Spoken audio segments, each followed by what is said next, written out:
Assalamu alaikum wa rahmatullahi wa barakatuh. This is Najwa Husseini with Azadi News.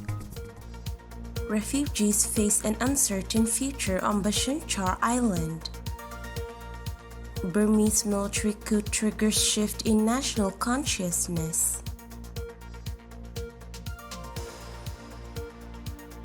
Years after the Rohingya refugee crisis began, driven by violent events in Burma in 2017, hundreds of thousands of refugees in Bangladesh are being forced to make dangerous decisions about their future. There are currently around 860,000 Rohingya refugees living in Bangladesh, most of them in the Cox's Bazar district close to the border with Burma. The majority of people have lived here since the crackdown by Burma's authorities forced one of the largest mass displacements in recent history. Now, over 3 years after the emergency response began, the work of Médecins Sans Frontières Doctors Without Borders (MSF) is focused around the so-called mega camp, a collection of 26 refugee camps in the area. Recently, barbed and razor wire fencing has been erected around the camps, while living conditions for the refugees have deteriorated due to COVID-19 restrictions. Bernard Wiseman, who oversees MSF's work in Cox's Bazar, describes the situation that refugees here are facing. There has been a sharp deterioration in living conditions in the refugee camps over the past 12 months.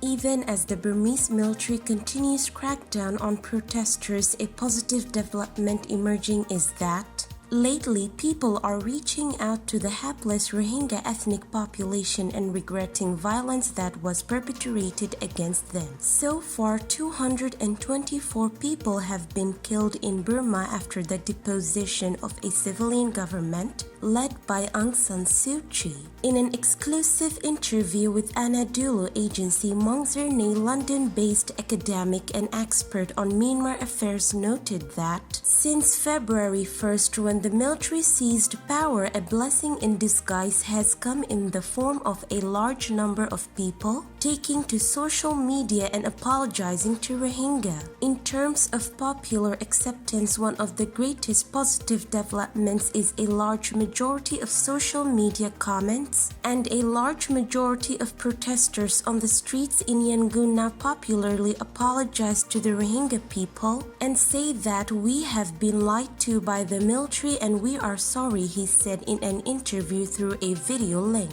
He said that Rohingya persecuted over the years are feeling safe in Yangon these days. He also mentioned that people protesting against the military takeover were seen holding signs that they are Rohingya. This was unthinkable 2 months ago, so this paves the way for Rohingya repatriation down the road. Earlier, it was met with strong popular opposition, so the greatest obstacle for Rohingya coming back to their own country has largely been removed, he said. Zernay said Burma is witnessing a complete transformation during the ongoing anti-coup protest as the entire civil society commonly view the military junta as the existential threat to the country. He blamed the military, the official name of the Burmese military, for murder, violence, and destruction of public and private properties.